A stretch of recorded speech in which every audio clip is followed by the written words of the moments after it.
Dans le cadre de la mise en œuvre du projet L'éducation et la réponse de l'USAID exécuté par l'IRC à consortium avec FHI 360, au moins 634 parents de la sous-division éducationnelle d'Irumu à Bunia vont recevoir les kits scolaires sous forme de cash via Mobile Money, un projet financé par l'USAID. Pour y arriver, 3 sites ont été ciblés pour l'activité de distribution des cartes SIM aux parents des enfants des cours de récupération qui bénéficieront du cash pour la réinsertion scolaire de leurs enfants, explique M. Miché, officier éducation et relèvement communautaire pour les côtes de l'IRC.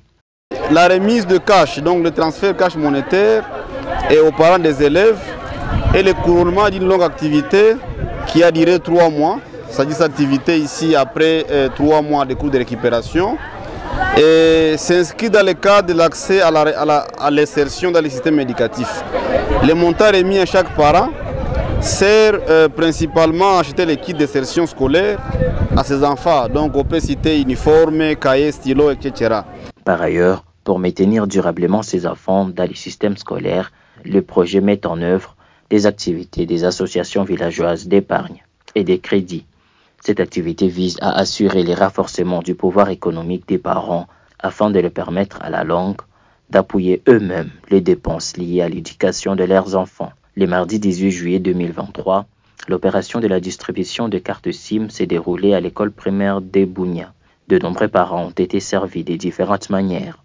Le directeur de la dite école, M. Lobo, a lancé cette exhortation. Les petits montants que l'organisation va remettre à partir d'aujourd'hui déjà pour ceux qui sont identifiés, je leur demanderai de bien protéger ces montants-là et surtout que ça profite aux enfants. Déjà, M. Michel Maliro insiste sur un point majeur. Donc l'argent qui a été envoyé, ce n'est pas pour les besoins de ménage, mais c'est pour faciliter l'insertion des enfants. Il faut noter que si FHI 360 s'occupe du volet qualité de l'enseignement, IRC, quant à lui, s'occupe du deuxième pilier de l'éducation en RDC qui est l'accès. Parlant de l'accès, il est question ici essentiellement de donner la chance à tous les enfants d'accéder au système éducatif et d'y rester le plus longtemps possible. Il s'agit donc là de l'accès immédiat.